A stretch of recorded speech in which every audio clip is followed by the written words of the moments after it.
So very welcome, everyone. We're very happy to see you all. This edition is titled From Research to Impact, during which collaborations and projects between the Data Science Institute of the University of Hasselt and its partners will be showcased.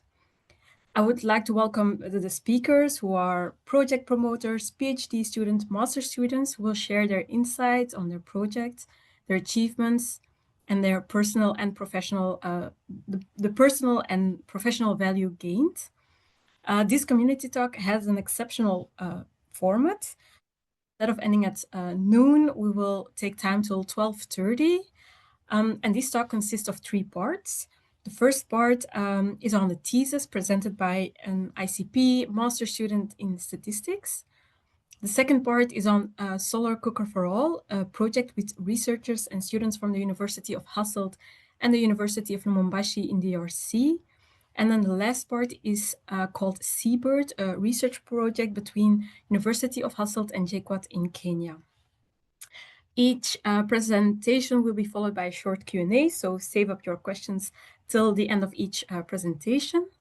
Before giving the floor to the speakers, allow me to make 3 practical announcements. First of all, throughout the presentation, you can raise your questions in the chat. I will make sure to discuss them during the Q&A. Secondly, during the presentation, please mute yourself. However, during the Q&A, you can unmute yourself, put on your camera, and address your questions directly to the speakers. And thirdly, this community talk is being recorded, so we can share it afterwards on our YouTube channel. Voilà, without further ado, let's begin. We hope you enjoy this community talk, and I would like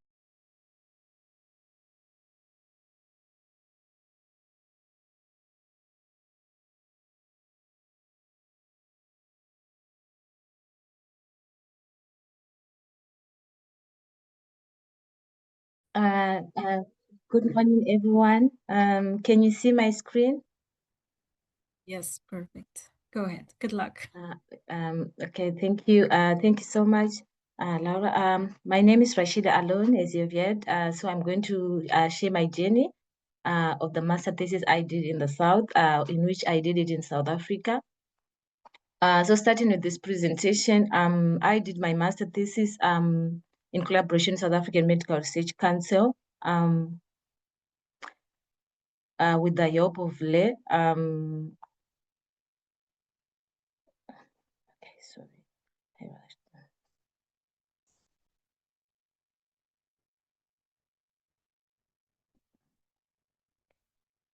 Okay, so my journey, what I did, so I traveled to South Africa to do my thesis. As you know that most students, they completed their thesis here in Europe. But me, I had a passion to bring back the knowledge back in a low developing to a medium income setting. So I had to choose to do my South Africa, my master thesis in the South, in which the country I chose was South Africa. Why South Africa? Because they had like enough data on the topic that I was much more interested in, which was modeling of infectious diseases. Then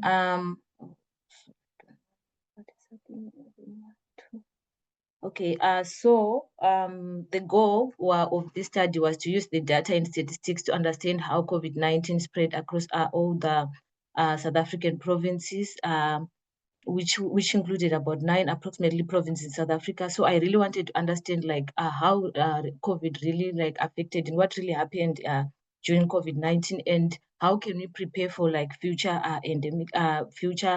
epidemics to come, and also how to be prepared, let's say in such a scenario like such an outbreak again comes back in reality, what we are supposed to do. So moving on, I worked on, like I said, I worked on 9 South African provinces from the data which was collected from March 2020 to July 2022. I added specific covariates, which included like the vaccination coverage, maybe which is the vaccination, and also the restriction measures, which were called the stringent index, and also all the variants which comes. Remember, COVID-19 comes in specific variants. And we also had to encounter for weekend reporting and also under-reporting in order so that we'll be fully prepared for the next pandemic to come.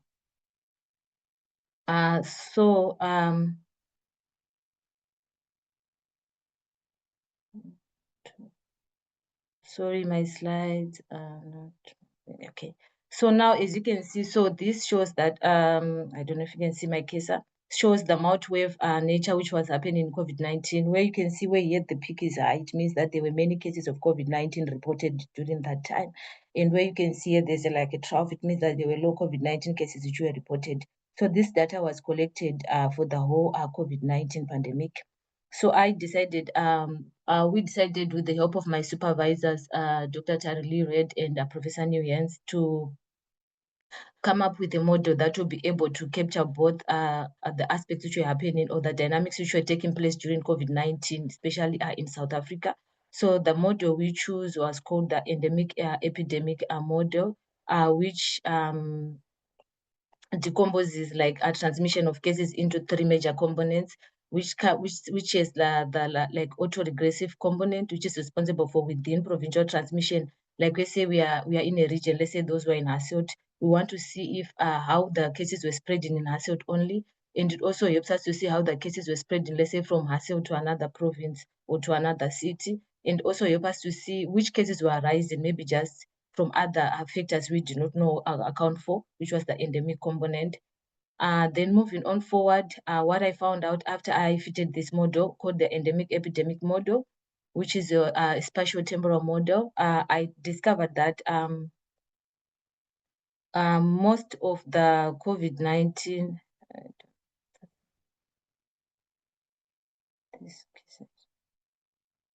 sorry, forgive my slides. I discovered that most of the infections came from local transmission, like provinces. People within each specific provinces were spreading the cases to each other.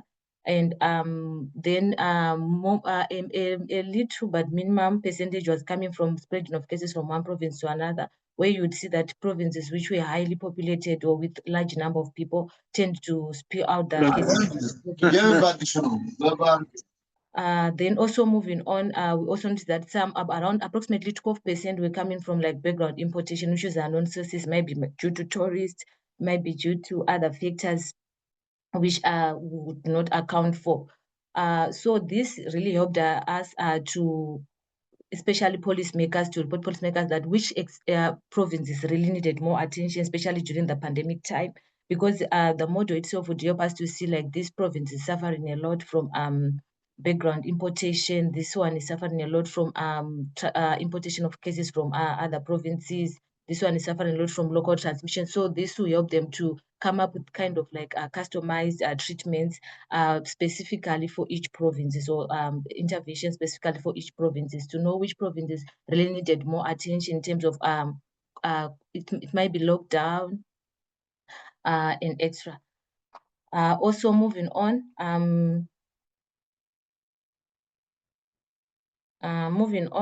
so this really helped.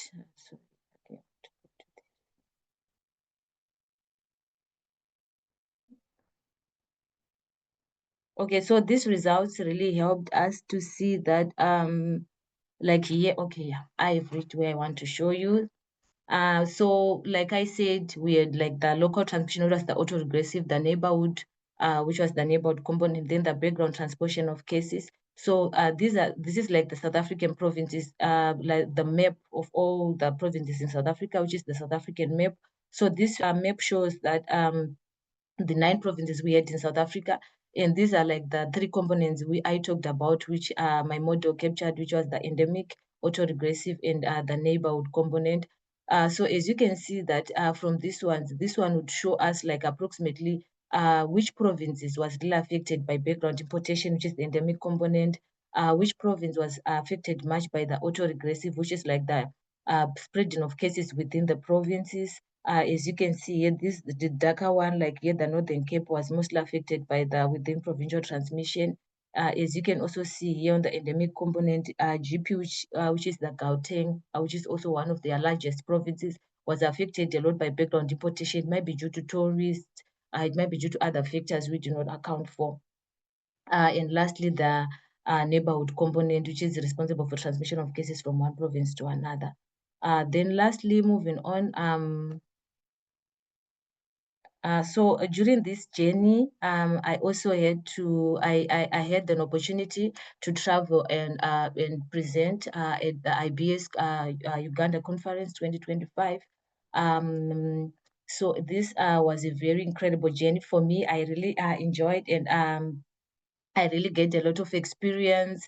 I really knew, and I also met other biocitizens across Africa and exchange ideas, which was very good and a great exposure for me, which I'll always be grateful. And I had to present in an international conference at a master's level. So it was a very incredible journey for me. I gained confidence, international confidence to present in an international setup with other great statisticians and to be ready to be asked those crucial and tricky questions and be able to stand for yourself and respond to them all so that even the audience will understand. So I'm so grateful for this opportunity to Valerius, and for allowing me to travel as well to Uganda. Moving on.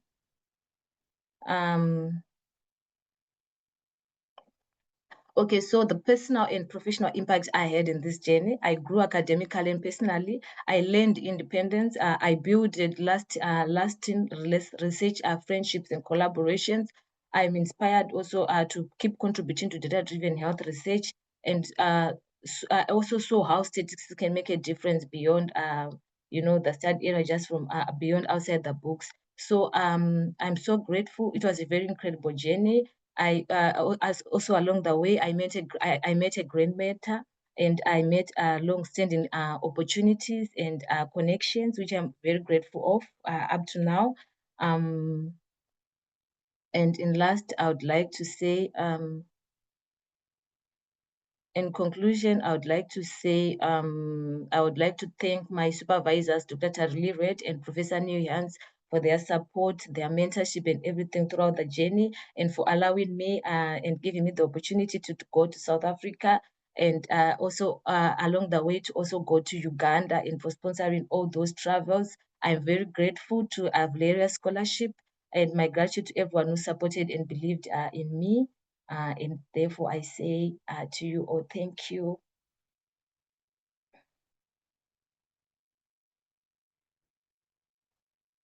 Thank you very much for your presentation.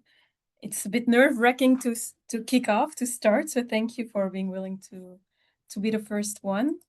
We have 3 more minutes left for your part, so if there are some questions from the audience for Rashida, either on personal level or professional, feel free to ask your question to her.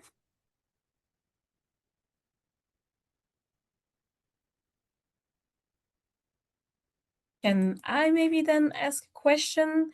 Like, looking back, is there one challenge you encountered, something that you did not foresee at the beginning of this journey?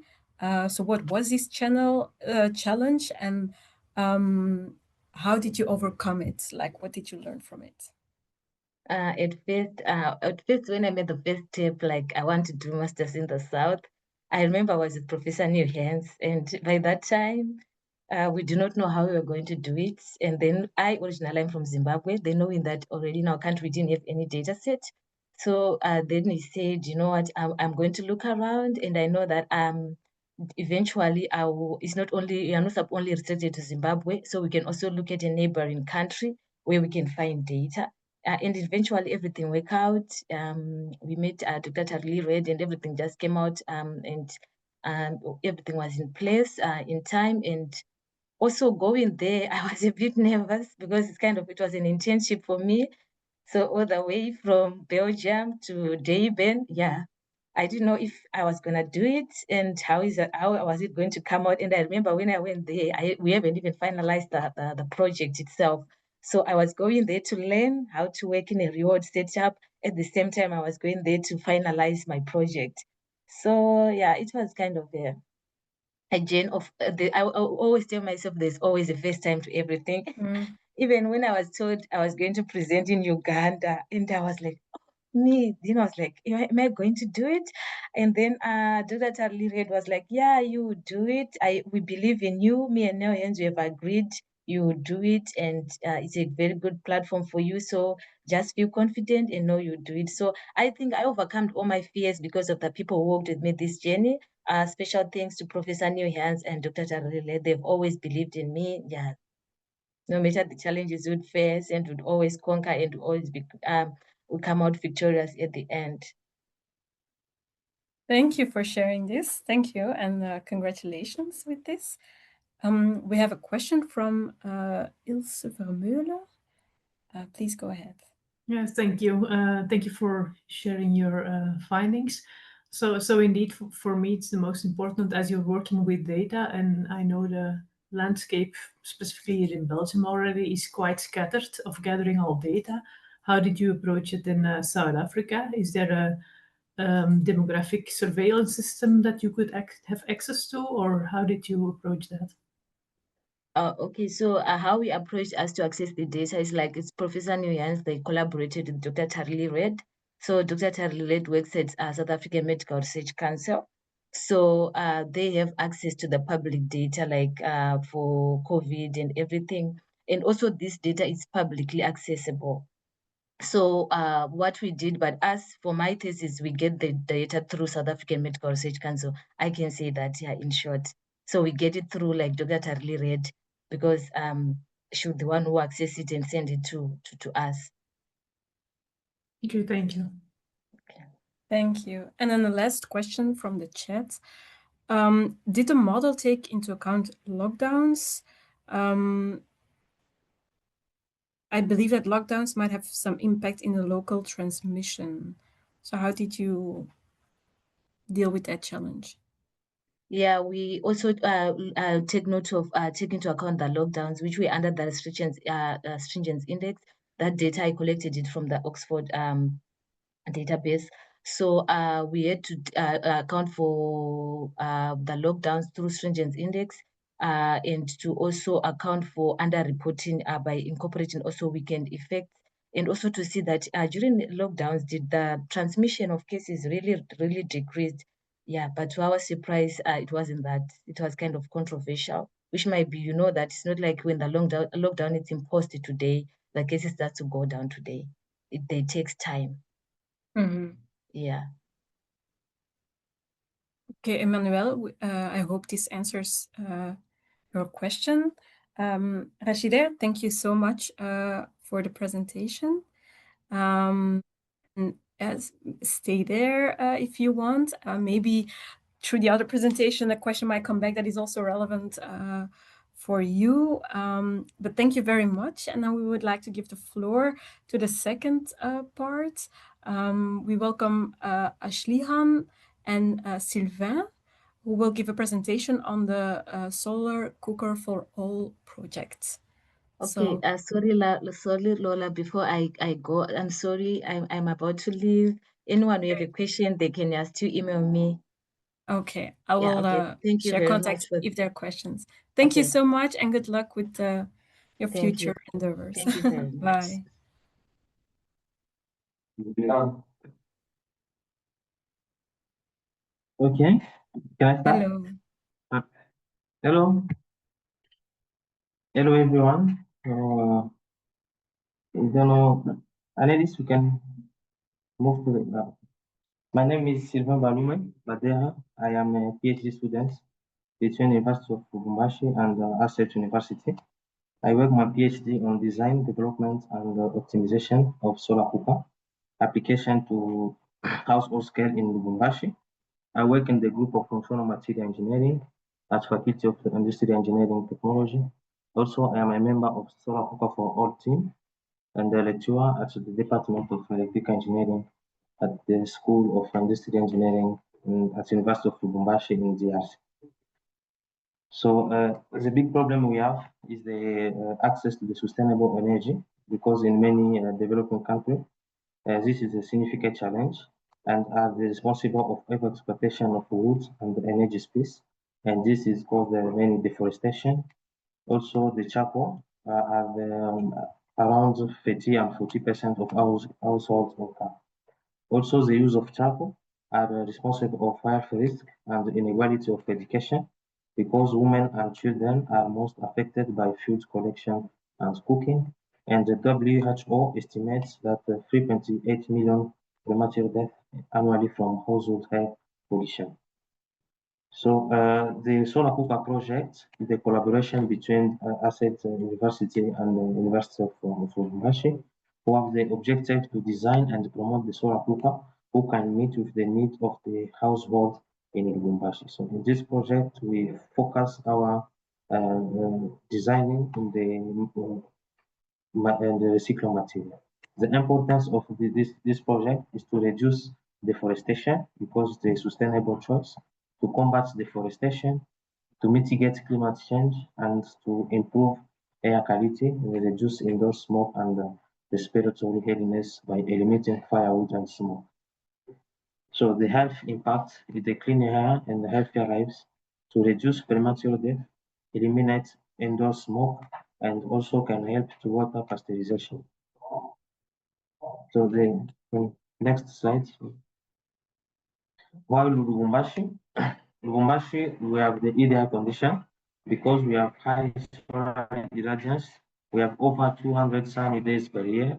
Also, we have many groundwater awareness, and we have access to the local material easily. So, next slide. How this? No, the previous slide. Okay. How the solar cooking? Solar cooking is a technology who use just the sun to cook food. The principle of work is to use the reflector material, dark colored cortex, and insulated box. We have normally three types of solar cooker: the box solar cooker, the panel cookers, and the parabolic cooker. The difference that's in the box cooker, as you can see, this is our realization in the project. We have already made two types of box cooker, one in UHasselt, another one in Lubumbashi. We have made together with the student from Belgium the parabolic solar cooker, and also in our project we have made the hybrid type. This is the innovation of our project. To try to cook, so we have tried to cooking the traditional meats. How you can see, we have tried to cook fufu. Fufu, we call it in our language ugali. So with the solar cook commercial one, and we work very well. So Annalise, you can help me to start other video together. So to the next video, we have started to cook beans and rice and also eggs. This is a different demonstration we have tried to make and to test if it's possible to cook our traditional food with the solar cooker in Lubumbashi. And we have get some results in 30 minutes. We have tried to cook fufu. In 2 hours, we have tried to cook. So the simple sample guides to use solar cooker, we need to keep in mind three things. The first one, we have to adjust solar cooker periodically to the sun. The next one, we need to use just the dark pot, also the thin spots, and to cover the food. So and also the cooking time, you need just the cooking time depends to the sunlight intensity. This is the three things we need to keep in mind. So to the implementation strategy of our projects, we have proceeded to the communication with the local partnership, the community budget. Also, in education, we have made some bachelor thesis, master thesis, and 2 PhD theses. Also, we try to make the micro enterprise. What remains to do in our project? So we need to improve the reflectivity of material, also to raising the user awareness of its use, reduce the size of prototype and adapt the household size, also outgoing collaboration with our community, and share the benefits of the solar cooking by scientific outputs. So in my PhD thesis, because in this project I get I have started my PhD thesis, PhD project.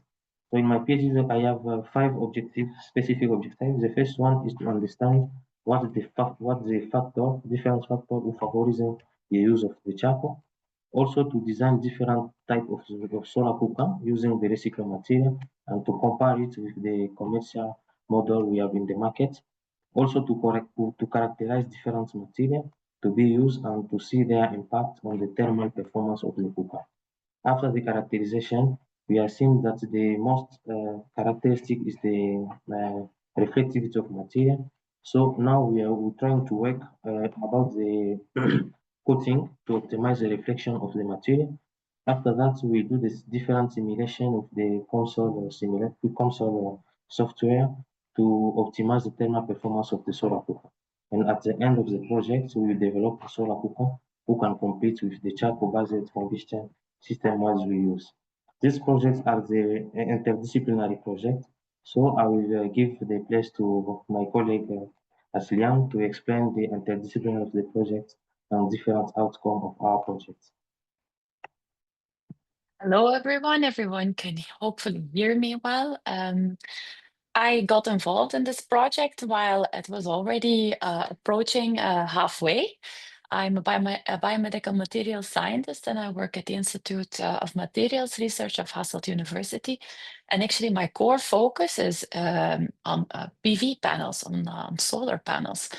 And I was asked to be involved in this project, given the knowledge we have on energy conversion, solar energy conversion, and see if we can actually make meaningful contributions from this background, and also maybe assess if it is interesting to keep working on these cookers or combine them with PV modules, or maybe step away from them and basically move towards PV modules at all.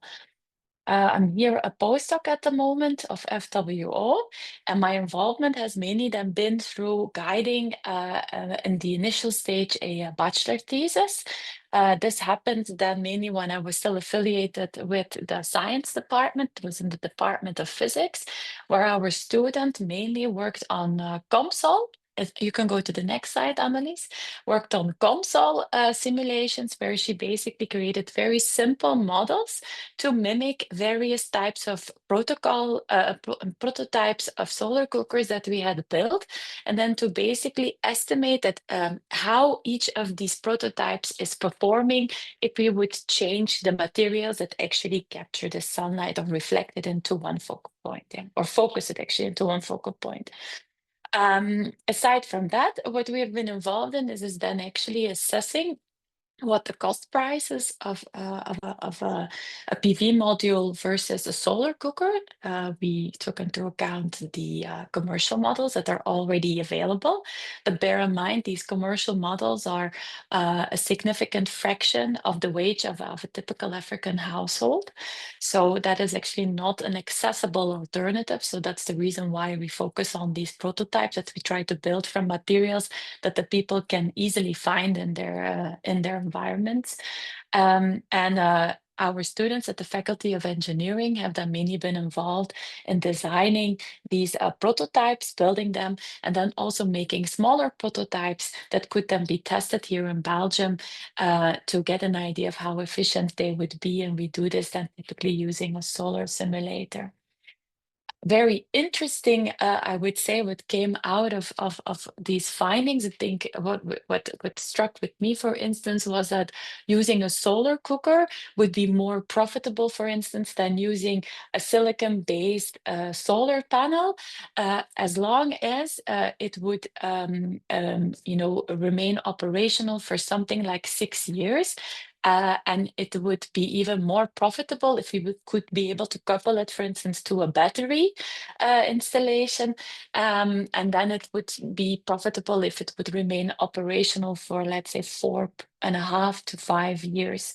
And that's a very interesting finding, because we know that there are solar cooker types that actually can remain operational for 20 years. So demonstrated really to us that the effort that we're investing in this project, it really has a meaningful and tangible outcome. It really can make a difference in the people's lives in Lubumbashi. We then typically have a field trip. Emilie will talk more about the experience of the field trip. Normally we go to Lubumbashi to exchange and do on community building within the insights that we gain throughout the project. But we got a negative travel advice last year, and then somehow we managed to contact partners from another project that are at Ardi University in Tanzania. And we were actually able to still work on our solar cooker project on African territory, but then gathering actually at Ardi University. So our partners from Lubumbashi would gather in Tanzania. And this was a very, very interesting turnout of events, because it actually also showed us that our project is not only valuable for Lubumbashi. Maybe Lubumbashi is geographically a very interesting location because of the incident sunlight. To work with solar cookers, but also because of a charcoal ban that is happening and taking place in Tanzania, there was a lot of interest to look into alternative cooking. And the solar cooker basically came at a very excellent time. So as you can see on the pictures here, we were even able to cook some noodles, which was very, very exciting. And thing that we really invested on there again is really exchanging the key knowledge that we uncover with people there, but also equipping them with additional knowledge in the form of workshops. I, for instance, gave a broad seminar, for instance, on different solar technologies and how they could be relevant for Africa, and also new generation technologies which are at the moment developing, which could maybe even find an easy market entry and could be combined with the solar cooker or not, or with other needs. But given that solar is abundant and Africa is located near the equator, we saw this as an excellent opportunity to really expand beyond the borders of the definition of this project. We can go to the next slide, Annelies. So for future research directions, we want to keep working on this project. The solar cooker project was a short and iterative project from Vleuros, which has actually terminated this year. In September.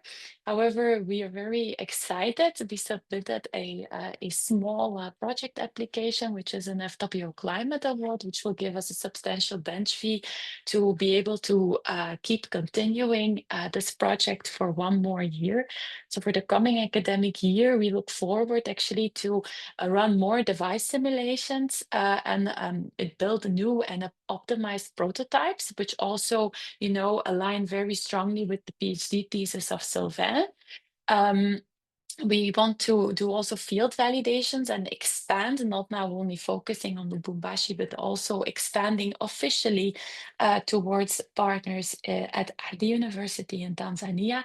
And I think what's very, very important is that this is not just something that is happening within physics or engineering. The data science is also heavily involved in this. We generate a lot of data, and it is very important to present this data and extract meaningful insights from this data. And that is not just the performance of the solar cookers, but it also will include in the next stage data about how user-friendly the people experience this technology to be.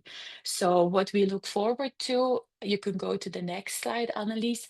I think in the future is also not just expanding our collaboration framework and broadening the topic a bit, but also maybe involving more social sciences, because we are introducing a new technology, and we find it also very important to include also social sciences so that we can better understand how effectively we could implement this technology, that it's really used by the people, that the people understand why it is important, and that it's not just something that they would, be able to build, but that in the end would, not be very easily accessible to the local community there. So it's really understanding also the local community and how to effectively bring this technology closer to them, showcasing that this is indeed an alternative that will help them forward.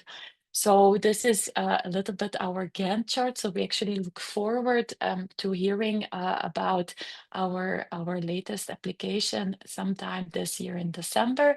And then we also have secured some additional funds to hopefully continue this project in the coming months and do some field trips, some exchanges in May and sometime in June, in summer again, with our Tanzanian and Lubumbashi partners. So that will be all from our side. Thank you for your attention.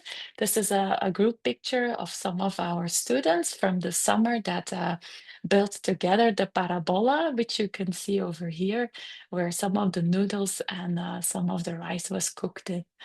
Thank you very much. If you have any questions, I am ready to take them. And so, Sylvain, thank you. Thank you, Sylvain and Aslihan, for this nice presentation. Some compliments, but also some questions in the chat. Mark, can I give you the floor so you can ask your question? Otherwise, I will read out your question. That's also possible. Okay, I will read the question. So Mark is asking the question. He's a professor in material science and physics, and he's asking how to manage the cook's positions in relation to the sunlight, especially for certain recipes that require continuous handling.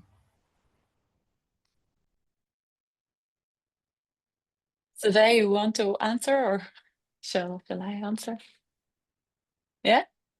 Maybe you can answer. But, So at the moment, this is actually one of the tricky things. So we position the pot, the focal point, but we also realize that we have to move the installation still. And that is actually something that we are taking into account in the newer prototypes, that, you know, we could actually, in a much more safer way, reposition the solar cooker to actually have this maximum incidence. So it is at the moment still done manually, mechanically, by human force. But as you can see in this picture that is still displayed in the commercial parabola, the cooking pot is in the center, and moving things is very, very difficult and also not very safe. So a thing that we have also been busy with in designing with the prototypes is actually taking this issue into account, that it has to be done manually. So it needs to be able to be executed by the person who you know is doing it, which typically is a mother that is cooking, but also that it has to be safe, so that the cooking pot in front doesn't give you any kind of immediate danger, but also you're standing in front of this parabola where a lot of light is being focused in. I mean, if some of the direction you move is not accurate, you got a lot of light in your face, which is also not very safe. So these are all things that we're very much aware of and which we take into account towards the new devices that we are designing. Very interesting. Sorry, okay. Right. Sorry, Thank go you ahead. for the answer. It's Mac from Bukavu. I was wondering, in Lubumbashi, do you have some facility to develop, to optimize the scene film on the surface, or no? Or you buy already commercial surfaces? So what we have done in the current prototypes that we tested last summer is we didn't use commercial materials, we recycled soda cans. The COMSOL simulations were done to test a high-grade aluminum and silver in terms of reflectance. And then we rationalized that maybe, you know, something that's easily accessible is using soda cans, and then we would also be recycling them.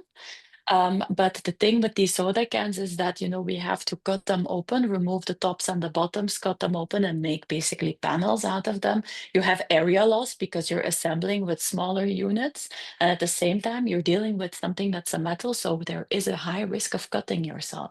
So we realized that this is actually not a good solution forward, although, you know, it would be interesting in terms of recycling and availability. And then what we noticed this summer is that there are a lot of people, especially in Tanzania as well, that drink from cardboard bricks. So, and the inside of these cardboard bricks also have a similar coating, which, you know, is less sharp, and the area is larger and much more uniform. So typically when you open these cans, they get a little bit, deformed, and this deformation also influences how well you can basically focus the light. So in the next stage, we're actually going to try something like this, still work with the concept of recycling, because it is, you know, overall more sustainable, and it's basically a waste product that gets a second life. So I hope this gives a little bit of an answer to your question. Thank you very much. I would also like to give the floor to Edward, who has another question. He's asking how the co-design workshops were organized. Were there any Delphi techniques used? Like, how was it run, the workshops? Maybe Sylvain, you know more about this than me? Yeah, okay. Thank you very much. But normally we work in the group model. So in our team, we have many backgrounds. We have the engineer student, students for engineering, physics, and some who have the statistical and many backgrounds. So for the design, the workshop design, we have the physics group. They give us the calculation for different size and different position. So we give it to our engineering group who have to make the design in the CAO model. So we use the software to design the exact model. So after that, we work in the workshop, we cut different size. This day in general, how we work in different workshop, maybe in UHasselt, in Lubumbashi, also in Tanzania. We use the same strategy to work in group.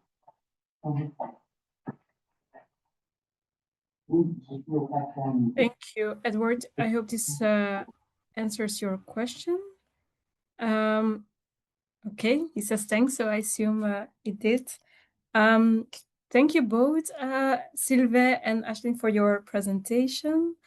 Very insightful, as the questions pointed out. I would now like to give the floor to the third presentation from Abdulaziz and Felista. So please welcome and take the floor.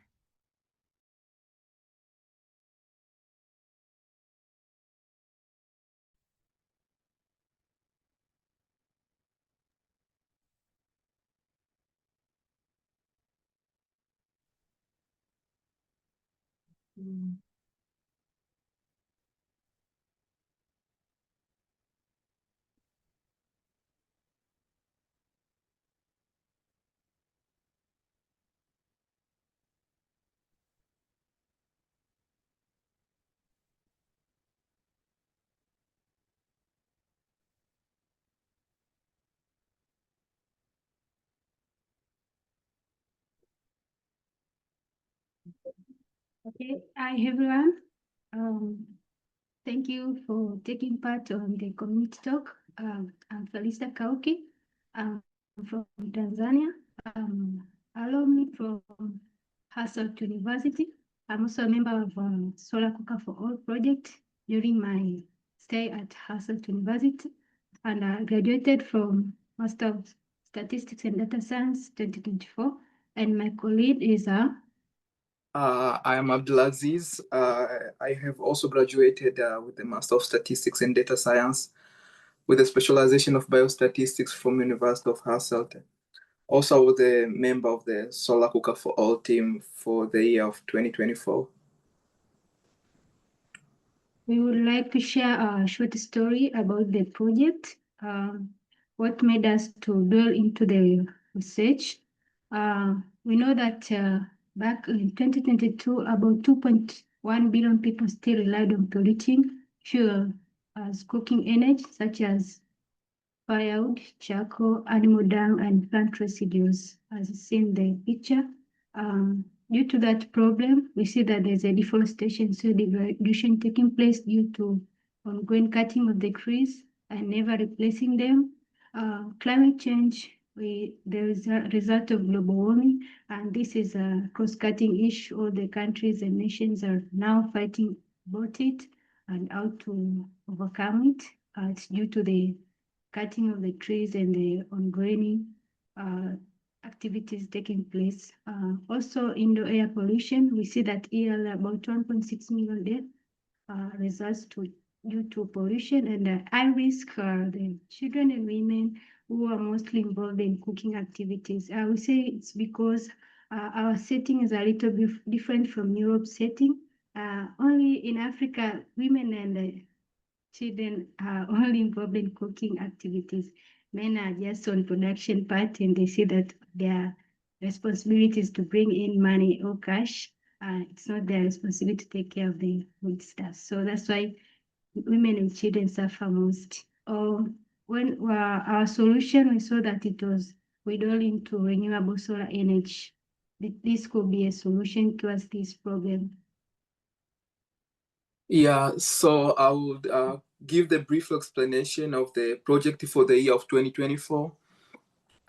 It was the first time to do the implementation of advanced statistical methods through two master theses, the one of mine and the other one for Felista. The one of Felista was involving the use of survival analysis to determine the performance of these solar cooker prototypes that were produced in the Solar Cooker for All team. But the one of mine was to determine the performance of these solar cooker prototypes, especially in Africa. So for my case, I was much talking about the efficiency of these prototypes, but to the side of Felista, she was talking much about the time it takes for these prototypes to reach the specified temperature threshold in terms of time. So the main objective, we are just sharing these objectives. The first one was to determine the factors that were influencing the performance of these solar cooker prototypes, but also we wanted to evaluate and compare the performance of these solar cooker prototypes. In the project, we had locally made prototypes, as how was explained by Sylvain in the previous presentation, but also we had the commercial ones. So going further, in terms of methods, we used these advanced statistical methods. So for Felista, she used the survival analysis. She based on the Cox models to measure the specific time for this prototype to reach a specific or predefined temperature threshold. But for the part of myself, I used the linear mixed models to start the association between those observations that were taken under the same experimental condition, like maybe varying from days to days. That's all that we are taking into account. But at the end, what we came up with was, it was general because we started it with the use of very local materials such as soda cans and aluminum foil, as explained in the previous presentation. So what we discovered was commercial cookers were outperformed these locally made cookers. But in terms of the factors that were highly influencing the performance of the solar cookers, we saw the use of plastic bag as an insulation system highly brought the positive impact on the performance and also time of the solar cookers to reach specific temperature threshold. But also the amount of irradiation had positive impact on increasing the efficiency of these solar cooker prototypes. Next slide. For the project impact and Data Science Institute, we see that we expanded the research window. It was our first time doing this, and based on the previous the devices that were made earlier, they were only basing on the protocol that was defined. But for us, we did some modification of the protocol, and we went outside the protocol. The aim here was to get extra window on how to analyze these devices. And at the end of the day, that we know our final consumers are the local people who are just layman, like just we can assume is a layman who is going to use our devices. Then we did not need to use a lot of scientific things to motivate them to use our devices. So in modification and expansion, such as using a linear mixed model, as Abdul explained. This one would help. It's not only about the performance, but we only pin out the factors that will influence the performance. For instance, if we control window using the greenhouse technology, wind using the greenhouse technology, it would help them. So we can just tell them, make sure that when there's high wind, how can we control the performance of our devices? Also, using the survival technique, following that the data collection was done manual previously, we had no testing station. So it was really difficult to come up with the survival technique to analyze this data. But because we tried out the method and we saw the disadvantages and advantages, so we gave out the recommendation to the future programs to take into account the data collection pattern and a way to come out of it. Also, we managed to develop new prototypes, such as hybrid that was developed in Belgium, and the prototype 7LB that was developed in Congo during our internship. So we see that we have developed a lot of local devices, and our dream now is to see that these devices are optimal and are performing well, so that they can be given to the end users, who are final consumers. So we also see that the engineering students supported the building of automated measuring station. So this one, you see that we record every time, like during the cooking process, we can capture our data. We can collect our data during the testing rather than doing it manually after every five minutes, which we missed out some things. Also, to the community at large, we were able to do our workshop at Congo. This one was the aim was to disseminate the knowledge and our methods that we used during our master thesis at Belgium. And this would help also the students from UNILU to be able to analyze the data themselves and not to wait for someone from Belgium or statistics department to help them analyze the data. So this was as a basis to build the sustainability on that part. Also, we saw that there was a community engagement. We were able to invite community people to participate and to showcase our methods, as well as ongoing activities about the Solar Cooker for All project. This was beneficial because these people are really eager to get the devices. They were really anxious to know when will they be in the market so that they can use them. Also, we had another aspect of transferring the knowledge to local manufacturers. So if this one could work, if we have a final device, it could be easy to disseminate the knowledge to local producers so that they can produce these devices at the lower prices and be sold to the local community at the lowest price. Yeah, so I will continue with professional impact. It will also compensate the personal experience that we had. As it's known, Solar Cooker for All team consists of several expertise from statistics, from physics, from engineers, social people, and economics. So for the first time, it was the good experience to work in very serious team and having feedback after every time intervals. So for us, it was so beneficial to work in this multidisciplinary team. But also, I think the best thing and the memorable thing that I will always stay in the Solar Cooker for All project, but also to both of us and the team of the Solar Cooker for All, is that we had the competition for the year of 2025, and it's still going on. Competition is called the Future Proof Awards.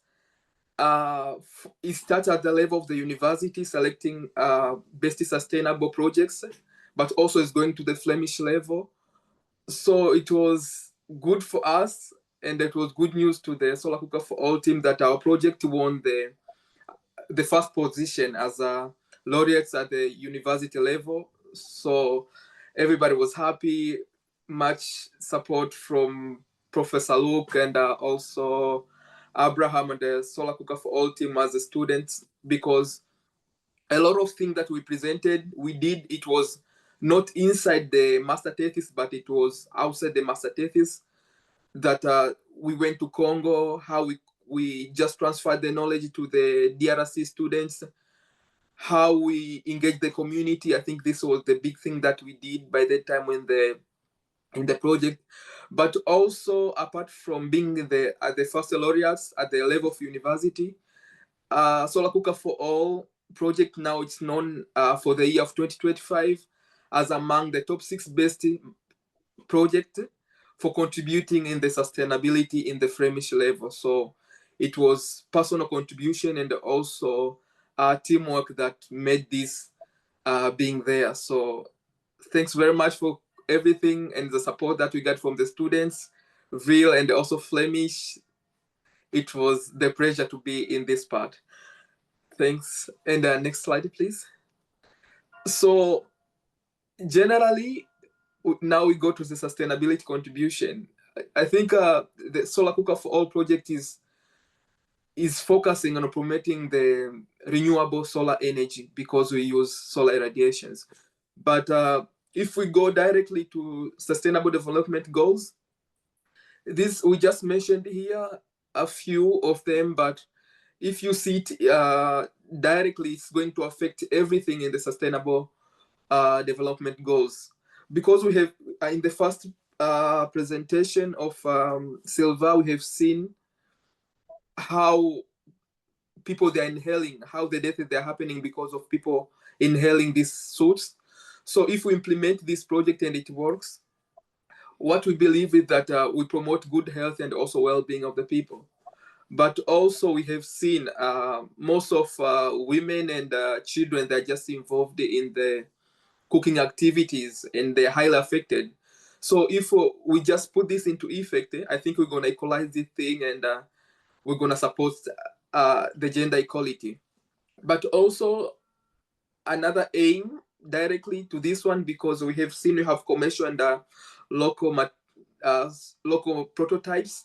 What we expect, if we're going to sell the products, they will be much affordable, but also they're going to provide very clean energy, because we don't have in these problems of inhaling soot that are produced from the charcoals and others.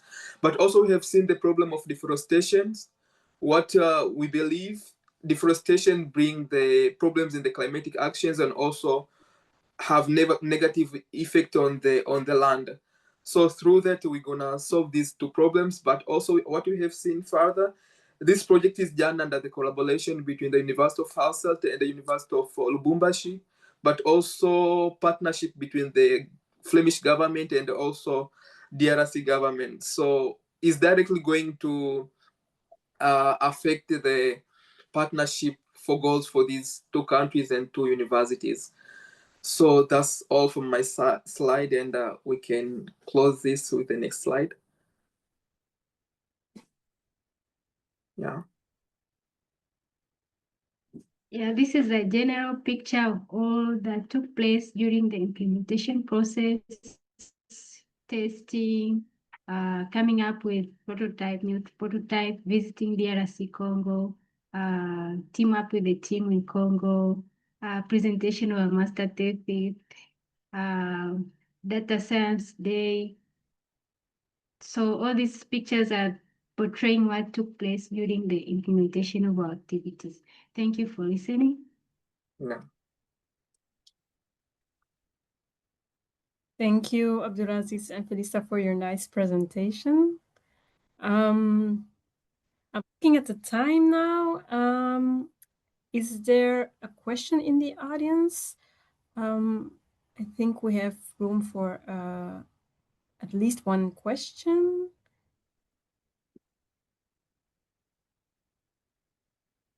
But if there is no right away, yeah, I think we can go to the next presentation. And then if still questions come up for you, then they might ask them after Emilie's presentation. So there's no question at this point. I don't see any in the chat either. Mm-hmm. So, okay. Thank you so much for your presentation, and congratulations with the award and the acknowledgement you received. And so we might come back to you after this presentation. Voila, now it's it's your turn, Emilie. Thank you, first of all, for joining us. Yeah, please go ahead. Yeah, everyone can see my presentation. Good. Hello, everyone. My name is Emilie de Virgilio. I'm currently a master's student in materialonomics, which is material science, which combines physics and chemistry. And I'm more specialized in renewable green energy. But I was in the project, I still am in the project, but I was in the project in my bachelor years in physics at the University of Hasselt. So first, I want to talk more about my contribution to the Solar Cookers for All project and what I did there. So I started 2 years ago in my second bachelor year in physics, where I became part of the student team to do some research in the physics department. More specifically, that year, I designed and built the hybrid solar cooker together with my partner, Leander Delieu, who was also a physics student. In Belgium, we tested this hybrid, we built it, and we found some very good results. So that's also why we decided to build it in the Democratic Republic of Congo, where I did my internship together with Abdulaziz and Felista. However, we did decide to build a different type of hybrid solar cooker, which ended up not working that well, but more about that later. In my second year, in my last bachelor year of physics, I became the team leader of the Department of Physics, which meant that the second year students of physics helped me with my research. I helped them with their research. It wasn't really a big leader part. But I also, more importantly, wrote my bachelor thesis on solar cookers, which Aslihan has elaborated on more, so I won't elaborate that much. But mostly it were two different sides. It was firstly the cost analysis between PV technologies and solar cookers. And then secondly, the COMSOL simulations on the simplified models. And after that, I also went on an internship to Tanzania to build and test different solar cookers. So firstly, my internship to the Democratic Republic of Congo in Lubumbashi. I can say that this has been the best month of my life. I really learned a lot from it. So firstly, the technical side, what did I do there? I built and tested different solar cookers. More specifically, in Congo, we decided to build the different hybrid type that was designed by Luc Beens compared to the parabolic type. We did find in Congo that the different hybrid type that Luc constructed wasn't really that effective. However, as we say in science, a bad result doesn't mean that it was a bad experiment, because we learned a lot from it. We could take that the changes that we made from the hybrid model that me and Leander made to the other hybrid type were not as effective, so that we had to keep those components in our hybrid type. So that's mainly what we did technically. We also had a lot of technical challenges because I was quite young. I was 20 years old at that time. And it was really strange for me to go from working in a lab at the University of Hasselt, where I had all the resources that I wanted, where I had very advanced machines, to going to the University of Lubumbashi, where we didn't have any of those resources. And that learned me the skill of being resourcefulness and learning to work with the resources that I have at hand. And that's something that I think every scientist should be able to do. And I really learned a lot from that. There was also quite a bit of a culture shock when going to the University of Lubumbashi, which is to be expected, as I have never traveled beyond Europe. And this culture shock really taught me a lot about myself and how I act as a person. And I think it really changed me for the better. Us being there also created some opportunities for the students of the University of Lubumbashi. For example, as you can see in the picture above this picture, we went to a professor's house, and we were able to take some of the students from the University of Lubumbashi with us to go to visit his art exhibition, which was really amazing for them. They also got a lot of contacts with the University of Hasselt, which they said they were really grateful for, as we were really grateful to have contacts in the University of Lubumbashi, of course. We were also invited to the Belgian embassy in this internship, where I learned a lot about politics, which I never expected in an internship in physics, but that also broadened my view of a lot of things. Then the next year, I decided to also do the internship to Tanzania, where I would work further on the hybrid type, which I found in my COMSOL simulations would be the best type out of the three. And I wanted to test that in real life to find the difficulties that we would encounter. So that's exactly what we did. We also tested it, which we got some pretty good results with, better than the results in Congo. And it was really important that we did it in Tanzania, because we got direct feedback from the local population, from the local students, where they said, this might look unsafe to us, we would not want to buy this.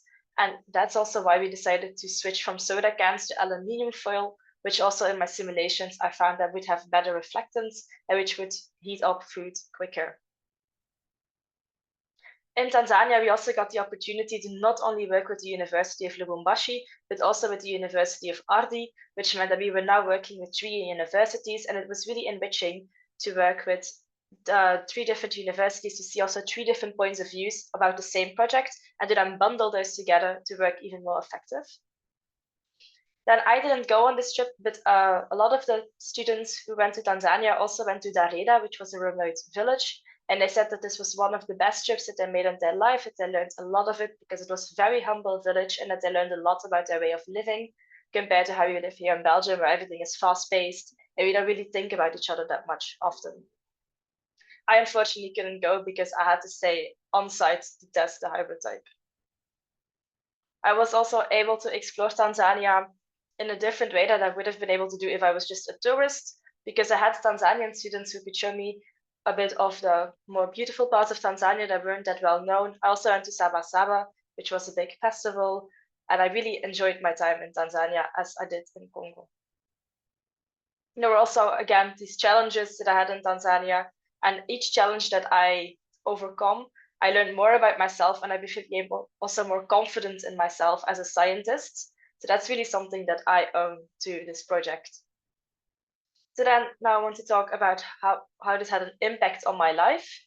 Firstly, I had a very much personal growth. I had the opportunity to do these internships quite early in my academic career, in the 2nd bachelor year of physics and the 3rd bachelor year of physics. I was still quite young, so it really helped me grow a lot. It made me more confident in my capabilities as a physicist, and it also made me realize more about myself, how I was living here in Belgium, that not everything had to be as fast-paced, that you could do it on your own pace, and that we should be more considerate with each other. It also helped me with my Erasmus application for this year for my master, for my master internship, which I will be doing in the Netherlands. Because I already did an internship in abroad, it was easier for me to get my application done. I also learned a lot about teamwork, especially in Tanzania, because from the 3 universities, we didn't have one universal language that everyone spoke, which of course had some communication issues with it. But I think everyone learned from that, how we still were able to work together as a team, despite not having a universal language. And it also helped me to deal with a lot of challenges, even now in life, that I am less anxious, I have way more confidence in myself. So I can say that this project really had a big impact on my life. And I would advise everyone who would have this opportunity to do it. And it's also why I want to thank everyone who was able to get me on these internships, Aslihan for guiding me in my bachelor thesis, and Dirk for guiding me in both of my projects. So if there are any more questions, please ask them.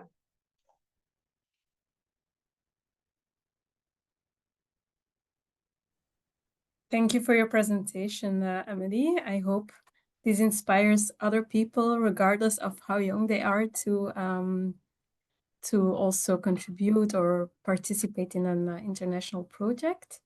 Are there questions from the audience for Emilie? Because otherwise, I would like to come back to a question for Abdulaziz and Felista. It's a question from Ilse. I don't know if you would like to address your question directly. Yeah, again, I visited Lubumbashi, so I think all of the students that presented or all of the testimonials are quite relevant. So there are potentially bigger problems going on than only the charcoal fumes and air pollution due to charcoal, due to the cooking of households.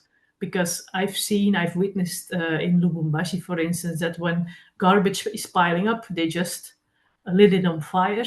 So there's more severe toxins coming free from these kinds of fire.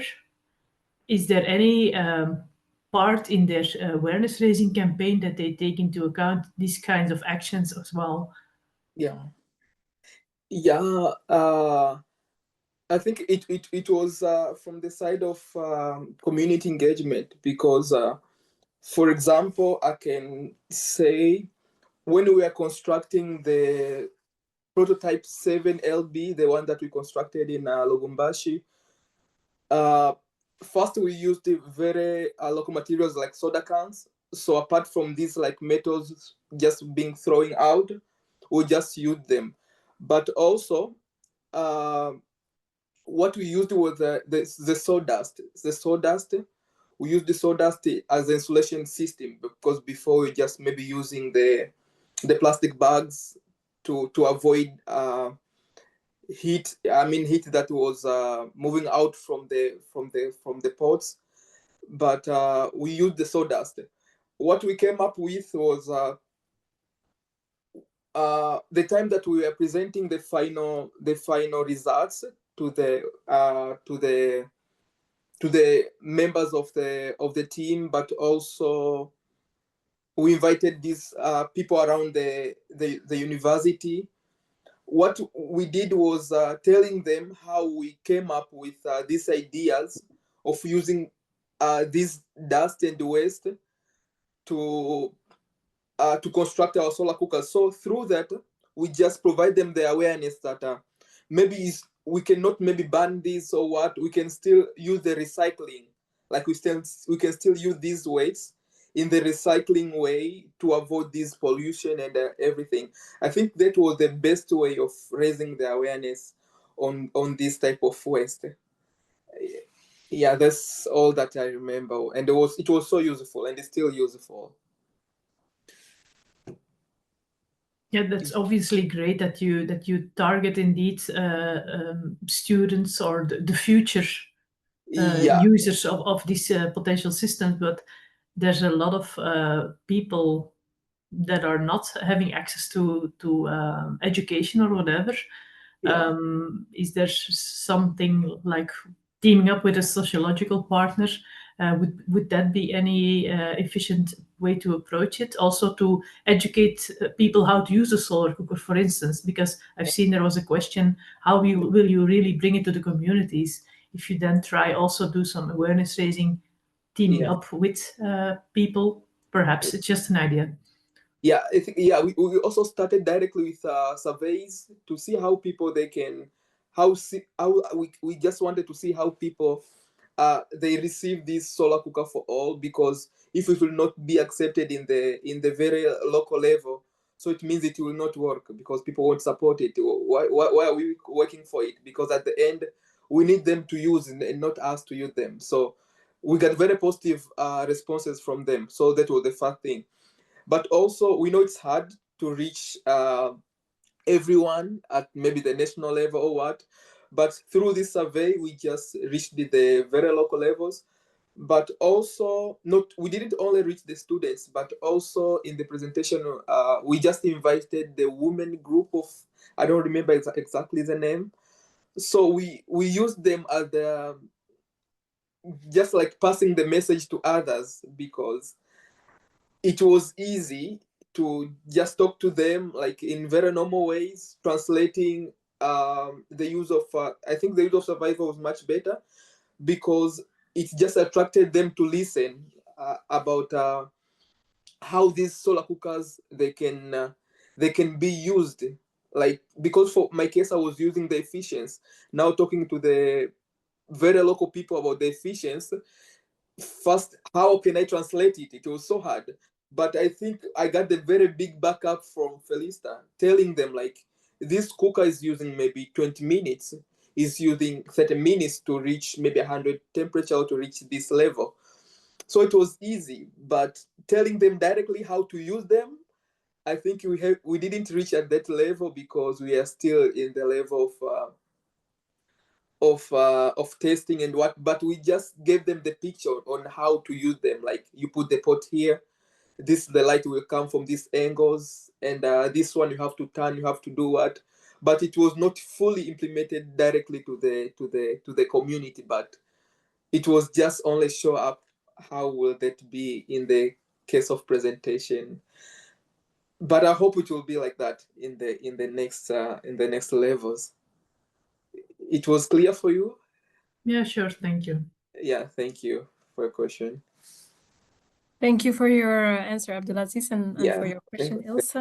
And Emilie is also adding to that also in Tanzania, they cooked for a public showcasing how it works exactly. So thank you for adding that, Emilie.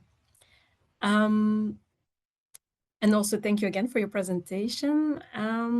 So we would like to move forward to the last presentation of these community talks. I would like to give the floor to Professor Dirk Valkenborg, who did a research project with JQuat in Kenya. Thank you for your presentation beforehand. Go ahead, please. Thank you, Laura, for the introduction. So I hope I'm loud and clear. Sometimes my mic doesn't work very well. Good. My name is Dirk Valkenborg. I'm a professor at the UHasselt University, also affiliated to the Data Science Institute and the Center for Statistics. I will not talk about one project, but I will merely talk about my journey that I went on in the last 8 years. So it's more about capacity building for stock and crop improvement using bioinformatics research. I treated this talk a little bit differently. I will not go into technical details much, but just explain a little bit what I've learned, what I've done in this project, so that hopefully other people can get inspired. So I will talk about 4 different things. So first of all, my first trip to Kenya in 2017, where I got funding from a Global Minds, and I got some ideas to develop in the first VLIR-US joint project that ran for 2 years. Afterwards, I went back in 2023, again with funding from Global Minds, and then we developed the following VLIR-US South initiative. So, but let's start with a disclaimer. All what I've done that would have been impossible when I could not stand on shoulders of my giants and my colleagues, actually. So there was a vast collaboration between Senstat and ILRI in Kenya and Ethiopia by Paul Janssen and Luc Duchateau, on which I could build up further. And there was also a past collaboration between Senstat and JQuat and Moi University of Roel Brakers and Zivskedi that I could follow up on. So without this network, I could not be capable of developing my ideas in these following projects. So where did it start? It started actually in 2016 when I went to an exhibition of Koen van Mechelen. And Koen van Mechelen was explaining an art form where he did a crossover of chicken purebreds between 2 national chickens at the border of the countries as a form of art. So you know that chickens are a very important food source for humans, and so important that every country has its own chicken purebred. For example, in Belgium, we are very proud about the Mechelse koekoek. You see that on the left-hand side. On the right-hand side, we have the Poule de Bresse from France. So what Koen van Mechelen did, he would put these 2 species and cross them at the border between Belgium and France. And he didn't stop with these 2 national purebreds. He tried to make a cosmopolitan chicken. So using all the purebreds, breeding those chickens. And then suddenly there was some interest from the scientific world, and people were wondering, like, okay, this cosmopolitan chicken project, what is the genetic makeup of this chicken? And he started to sequence these cosmopolitan chickens. And something very interesting came already out of a first data analysis, is that actually this cosmopolitan chicken was much, much more genetic diverse than the national purebreds. So I was at this, the vernissage of the exhibition. I stepped up to Koen and said, well, this is very interesting. Can I have access to this database? Who did the sequencing? I'm a bioinformatician. I'm very fascinated in this type of research. And then Koen introduced me to Olivier Hanot, who is a Belgian from Liège, worked at the University of Nottingham, but now moved to Ilri in Kenya and Ethiopia as well. And he did the sequencing of these chickens. So I talked to Olivier and I said, well, this is fascinating, the Cosmopolitan Chicken Project. I want to learn more about that. He said, yes, that's okay. But you should go to Africa, moreover to Kenya, because there we host the African Chicken Project as well. So I listened to this man and I applied for a first Global Minds project. And I went to Kenya. And I learned a few things there in Kenya. For example, 27% of the Kenyan population lives in cities, mainly Nairobi, Mombasa, and a few other larger cities. In these cities, we have good road networks, good breeding infrastructure, good distribution centers, stores, cooled food circuits. So when we look at the chickens consumed in Kenya, 25% of the chicken meat is from the broiler chicken. And we know the broiler chicken in the West. It's the thing that we eat most. It is the broiler, the left-hand side, this white meaty chicken. It is difficult. It's not difficult to breed, but you need to have good infrastructure. You need to have a conditioned breeding farm, adjusted feed, and also good antibiotics.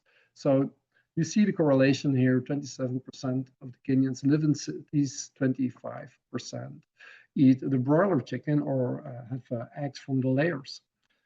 So what about the other 73%? Well, the other 73% in Kenya, they live in rural areas, remote villages, bad networks, no stores with cooling infrastructure. So if they want to eat fresh meat or fresh proteins, well, they rely on chicken meat from the indigenous jungle forest. You see, this is a more skinnier version of the broiler chicken that we see on this display here. It's less meat, less protein, less food. What I've also learned, I don't have a slide on that, is that small livestock is under the command of women, of persons that live a little bit outside the society. For example, people that have HIV, they can own their own small livestock, and that means empowerment for So, for example, a goat or a cow that belongs to the village, and you cannot just slaughter a cow because you are hungry for a steak. So that is interesting to learn as well. So the problem statement, what I come back with from this Global Minds project is, well, could we increase protein content in the diets of the rural communities by increasing the chicken meat yield, and B, maybe chicken egg yield, because these endogenous chickens, they maybe lay only a few eggs a year. So can we ramp that up, protein yield? It's a challenge. I learned that as well. Endogenous chicken, they deserve their place in the rural areas. They can go from jungle regions to very arid regions to very high regions. So a commercial broiler chicken that you will just put in the jungle, it will just die after 10 seconds from stress. So it will definitely don't have the right resources to survive those environments. Commercial species, yes, they lay multiple eggs a day. They build up protein, but they require a constant supply of feed. So we were thinking, can we come up with a directed breeding program where we can correlate? Oops. Well, I need to skip a few slides here, or I deleted the slide by coincidence. Okay, where we can correlate these variations in the chicken DNA to the phenotypic traits, meaning being resilient against jungle or arid conditions with limited food supply, and still be capable of laying multiple eggs a day and have a steady buildup of proteins. So that's something we wanted to investigate. And I need to now go a few slides back. Apologies for that. So my stakeholders in this project were Sheila. So she did host also the African database, but in addition to that, she she studied poultry her entire life, and she also did host at JKUAT, the Jomo Kenyatta University of Agriculture and Technology, the Chinese chicken database. And what she told me was we want to construct a bioinformatics minor trajectory in the master program at the Institute for Biotechnology Research. So they were lacking a lot of capacity of handling genomic data. Another stakeholder was Olivier Hanot, who I met in Belgium at the exposition. So he was at the ILRI, the International Livestock Research Institute, and he did host the African chicken database. And he said, well, we have a lot of data, but not much human capacity to handle the data. For example, when I was visiting ILRI, I noticed there were plenty of bioinformaticians at work with wages that are comparable to wages in the West. They were imported. So they were flown over from UK, from Germany. So these were all bioinformaticians from the North, which is crazy because what we also noticed is that the educational programs in Kenya is very good, except there is a lack of applied sciences. So we could tackle that as well. And then a third stakeholder was Koen van Mechelen, who had the cosmopolitan genome, which could be very interesting and could end the ongoing cycle of genetic erosion. So that's when that's why we applied for the BIRD project. It's called the Directed Breeding Program for Improved Poultry Livestock by Genetic Bioinformatics Research and Development in Kenya. So do mind, the data is already there. We have sufficient of data. We have phenotypic information about the different species. What we lack is capacity and skills and infrastructure. So we had two objectives in this joint initiative. First of all, establish a center of excellence in bioinformatics skills and infrastructure. And second, we want to also install advanced compute infrastructure so that we could use the newly bioinformatics skills to analyze the data and to instigate an informed breeding program. So to try to figure out which genes or genetic variants are contributing to a certain phenotype. And we wanted to host this huge data repository, the African, Chinese, and cosmopolitan chicken genomic data, in one repository called the AC3PO. So good, the project got granted. So I call this funding of phase one. Unfortunately, there was a backdraw. COVID hit, and that was very unpleasant and very difficult to lead this project towards all the deliverables we envisioned. For example, also there were personal dramas. The South coordinator lost both parents during that period of time. So we were not capable of ticking all the boxes. Also, only half of the budget was consumed due to COVID. We were able to do some workshops We did some course developing activities in Nairobi, did a train the trainer event, which I will talk about later. And we established a research link between UHasselt University and JQuad and Emilie. And that last one is very important. So we had a South-South partner here. So that means that if we build capacity and we educate people, they don't have to, they can build a good career inside the country by, for example, moving to Italy, because they are in need of highly trained people, and we build up infrastructure. So first phase investment, we installed a server, we installed a new computer room with 30 laptops.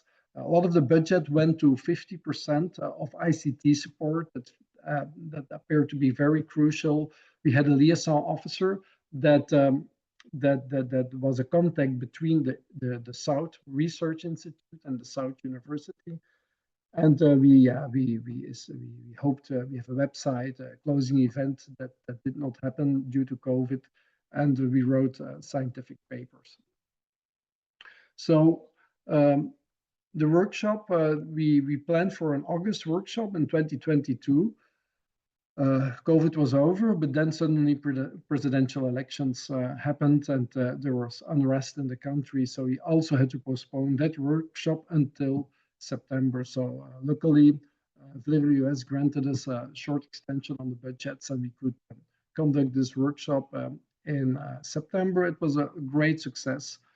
People praised the quality of the content and also required more of such training events. Also, we had a workshop in the north in Belgium where we worked on population genetics and SNP detection together with the Institute of Tropical Medicine, Highwoods, and we had visitors from JQuad, but also from Cuba attended that workshop. You see some pictures over here. And our ICT person came to Belgium to receive training from the Flemish Computer Center. So that concludes a bit the activities from this first birth project. What I'm very happy with is that we established this computer room. So this is a picture, 30 new, refurbished laptops were installed here.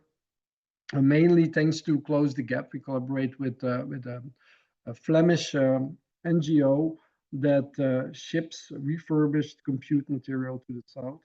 You also see we provided locks to secure the laptops. This building we had to make ready for as a computer lab, which I will say a few more on the next slides. We see here is Stephen Ogada, who is taking care of these computers. I think it's a very important lesson here that we learned is that it's important to hire ICT staff that will safeguard and maintain the computer room. It makes no sense putting just 13 laptops inside the computer room when there is no staff associated to the project to maintain the computers and install the appropriate packages. Okay, so what did we learn here? First of all, we wanted to install a computer room, but we forgot to arrange with higher management, university management, which room we could get. So what we could get was a very, very old room in a building.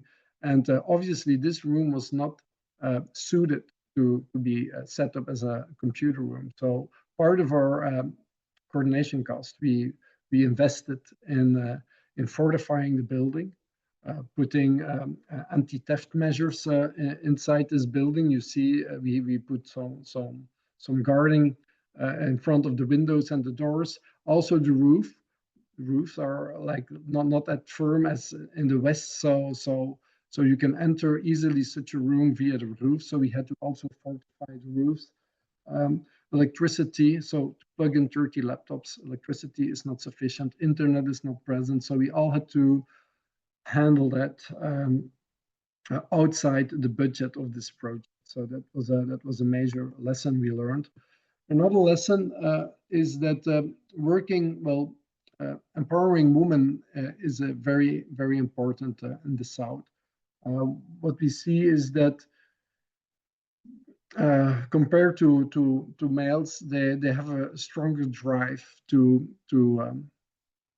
progress the project and also to keep the capacity inside the country. So we see that for males, they are very interested in coordinating such a project, but they see this as a way to also move outside the country, and then the capacity is gone again. So what we did is try to work with junior staff and empower women. For example, just to say that our workshops that we gave, they had also a 50-50 mix of gender balance, which is nice. Okay, for me, the impact of that first project was actually something I like to call the real sustainable research collaboration. I told you in the beginning of my talk that I'm a professor at UHasselt University, and we host also a master program in statistics and data science, which is branded by VLIRUS ICP as well. So we can host 10 scholarships every year. What I do during the trainings in the South is I already announced that we have open calls for that ICP program, and we can help smart brains to develop a research or an application for that ICP program. So we select potential candidates, and then they enroll in the 2-year master programs. And since we still have working with JQuad, we can then go for a sandwich or bilateral PhDs between ILRI or JQuad or UHasselt University. So, and then doing so, we do research, we educate highly skilled PhD students, and they can come back to the South, to Kenya, to educate the next generation of students. So I think that for me is very interesting, finding, having local impact, access to fresh minds, and doing excellent research. Okay, so after that, I went to the Global Minds 2. So we went back to the computer room, checked if everything was still in place, and it was, thanks to the ICT staff we supported. We had boots on the ground, and I met this person here, Dr. Nyanda Johnston, Sheila Ome, went back to Uganda, is now in Australia as a professor. So we found a new partner to integrate the next phase of third project. And what we learned actually from Dr. Nyanda is that climate change does not only affect livestock, but also crops, and food accessibility and cash inflows are compromised by that climate change.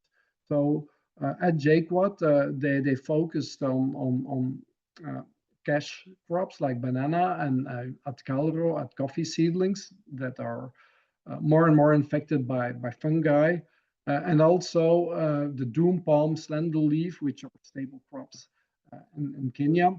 They are compromised due to climate change. So we were thinking like maybe we can further extend on our first initiative and also extend our efforts to other studying the genetic diversity of other crops instead of poultry.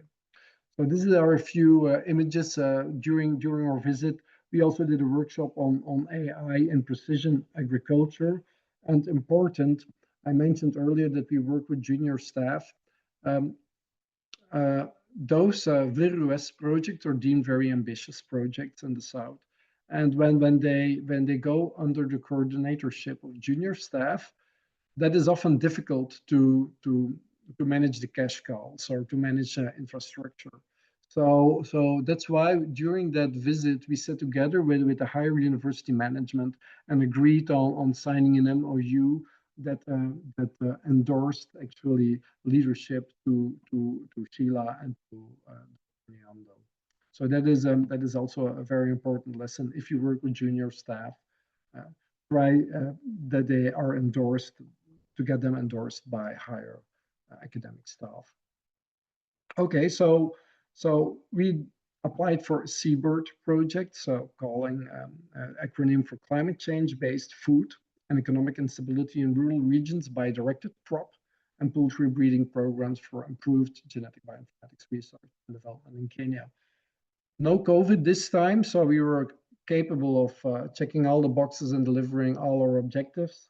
What were our objectives? Well, first expand on the bird project and still build up this center of excellence in bioinformatics and expand our research and compute infrastructure, because what we learned during our visit is that there was a high need, a high demand on such compute infrastructure. For example, our computer rooms, they are not only used by the Institute for Biotechnology, but also are bookable for other faculties and educational programs, so that run at JQuad. We had also did some field visits, and we had the opportunity to talk to farmers, to listen to their stories, to understand how climate change really impact their diet. For example, on that doom palm and slender leaf, here you see a picture of slender leaf. It's a type of spinach that is very sensitive to drought. So they're trying to figure out which species should be crossed to obtain a variant that is more resilient to drought. And cash crops, the banana nurseries I talked about, but also the Coffee Research Institute was a very interesting partner in this project.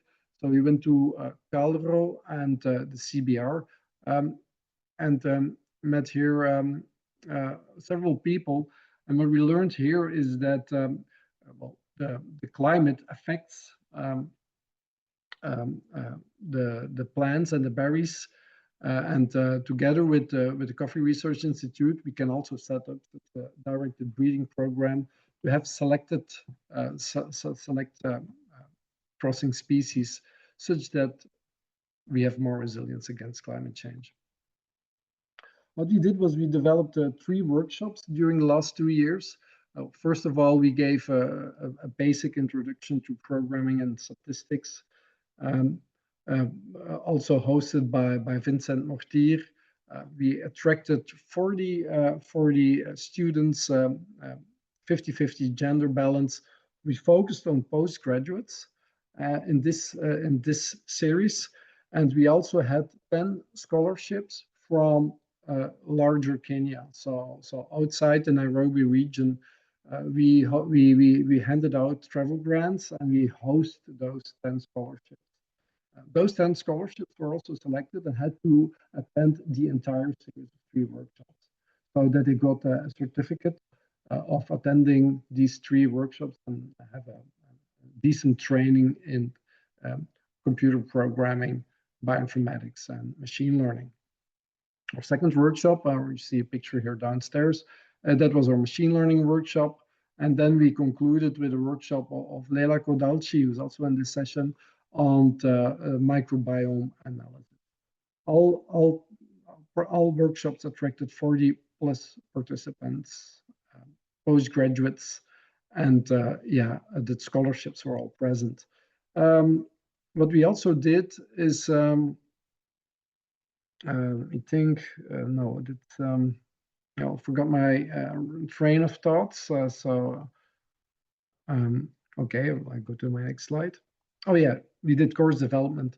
So the idea is, so we handed out obviously the slides, but we also, because we focused on postgraduates, they are capable of absorbing the knowledge that we gave and putting it, integrating that into their own master programs, so that we don't need to give those workshops over and over again. Once we have gave them, there is no basis of absorbing this knowledge and also making it actionable in their own master programs. So that is the idea of focusing on postgraduates and not undergrad students. We further invest in the compute. Here you see opening of the inauguration of a new server. We had the second one is not installed here. We see also we added an additional computer room because of the high demand. So an additional computer room is behind this door. I'm not sure if I see my point correctly. Probably I should not point out.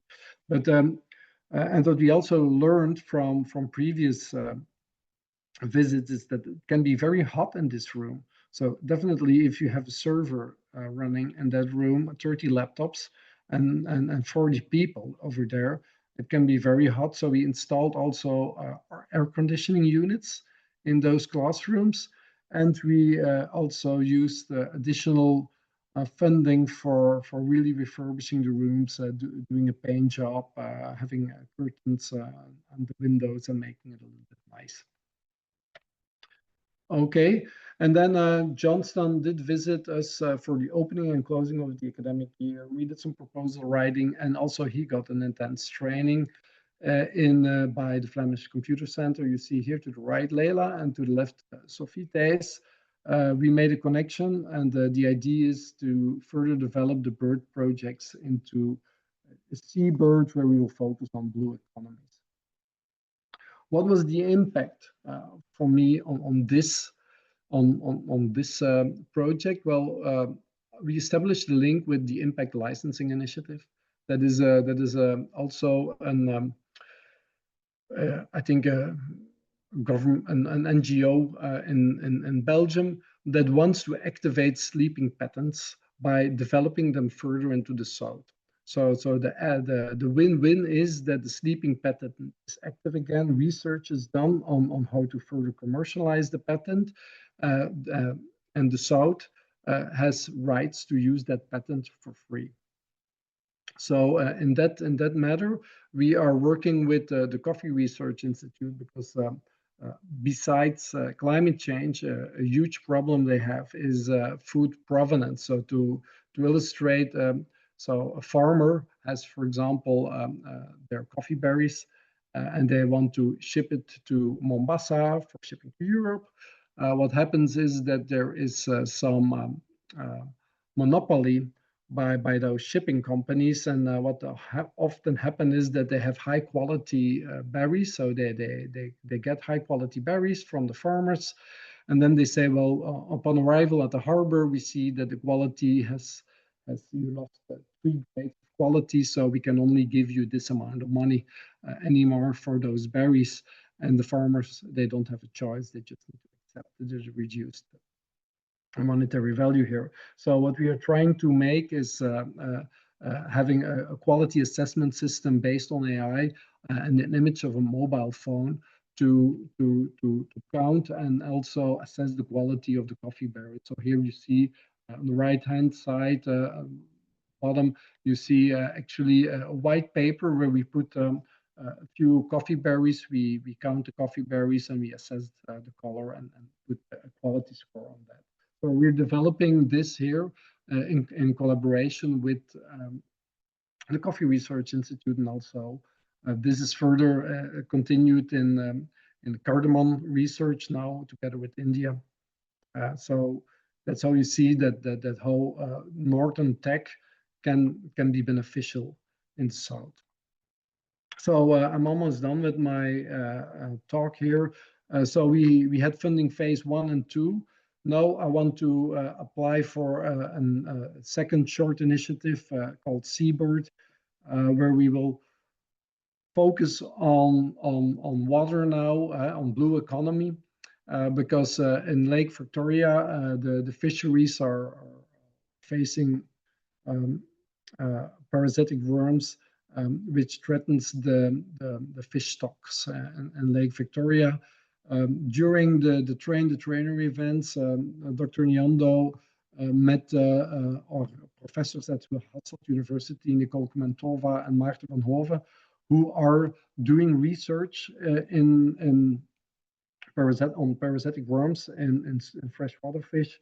And we're having the idea to develop this research further in the Kisumu region of Kenya. And we also want to further collaborate with the Impact Licensing Initiative to strengthen the coffee chain and expand to other crops and products like cardamom. Okay, if you find this story interesting, you can read more on these links. I will make those slides available for those who want, and they can read more on those clickable links. But I first want to conclude this session with something about real impact. So I realized that with the new formation of the government, there are a lot of questions. What is the value of developmental cooperation frameworks? What is the cost-benefit analysis? And I'm strongly convinced that, well, approaching of measuring impact by means of a cost-benefit analysis is not the way we should do this, because we live here nowadays in an era where well, value is quantified by adding monetary values to it, and not everything that is valuable can be quantified by monetary value, I think.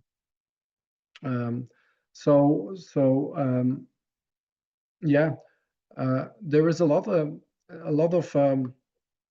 that cannot be quantified that has value.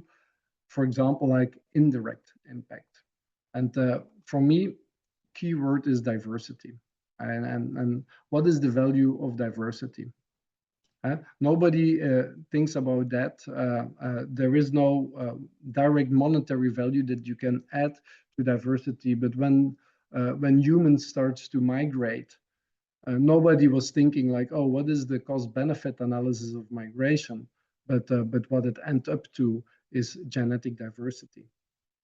And that is, in my opinion, key. And that's also what we try to do in these bird projects. It's all about genetic diversity, as genetic diversity gives us paths and opportunities to escape from certain threats that we cannot account for immediately or don't have a view on. So I think diversity is crucial. That is a real impact, in my opinion. So by that, I want to close my session, and I'm open for questions. Hello, Prof. Is there a chance I can talk for a minute?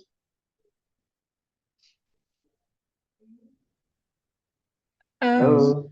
So, Yes. Well, first of all, I would like to thank Dirk Valkenborg for the presentation and for taking us through the development and how one project and collaboration further evolved.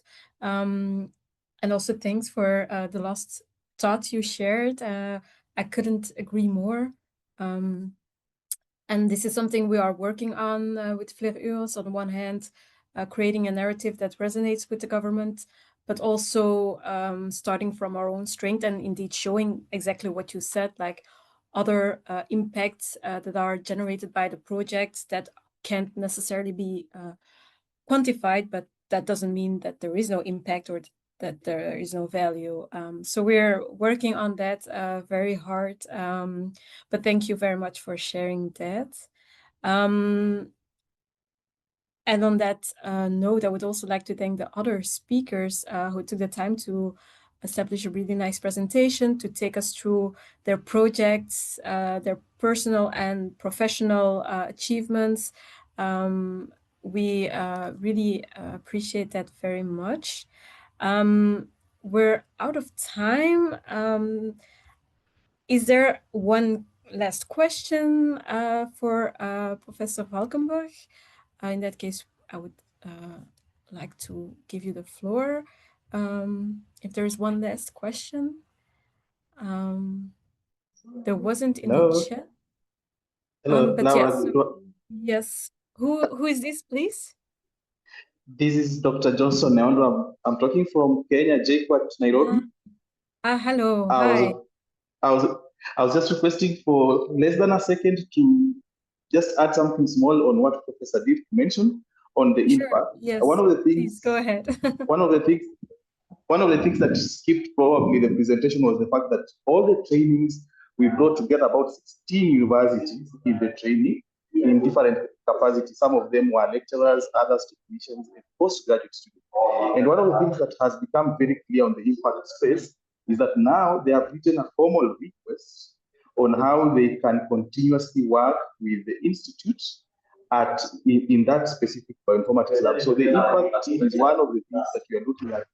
We can't really measure up to this very level. So it is one of the things probably I needed to mention at that very end. Then another thing maybe Prof did mention was the fact that in the last training, we had to accommodate a different demand, which was microbial diversity, and it was done by Dr. Leila. And that just tells you how much the demand keeps rising by the way. Thank you so much. Thank you so much for adding this. Thank you very much. I'm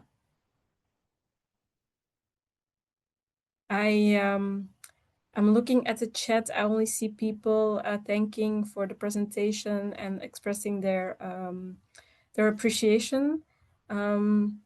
So on that note, I would like to also on behalf of Vleerus, thank you all for attending this community talk. We appreciate your attention and participation. And a special thanks again to the speakers. Thank you for sharing your insights and experiences. And good luck, everyone, with your future endeavors. I personally learned a lot, and I'm sure the audience did too. If someone now or in coming days still has questions or want to reach out to one of the speakers, please reach out to us at Vleerus, and we'd happily put you in contact. Allow me also to look ahead a bit and to invite you already for the next community talk that will be on an ethnographic role-playing game about disaster relief interventions. So a very different topic, but I'm sure it will also be very interesting. This will take place on Wednesday, November 26th. So please mark this already in your agenda. And other than that, please stay tuned, follow us on our website, social media platforms for updates. We wish you all a wonderful day and hope to see you all in November. Can I just ask Annelies and the speakers to stay a bit, and all the other people, thank you for attending. Have a nice day and see you next month. Bye.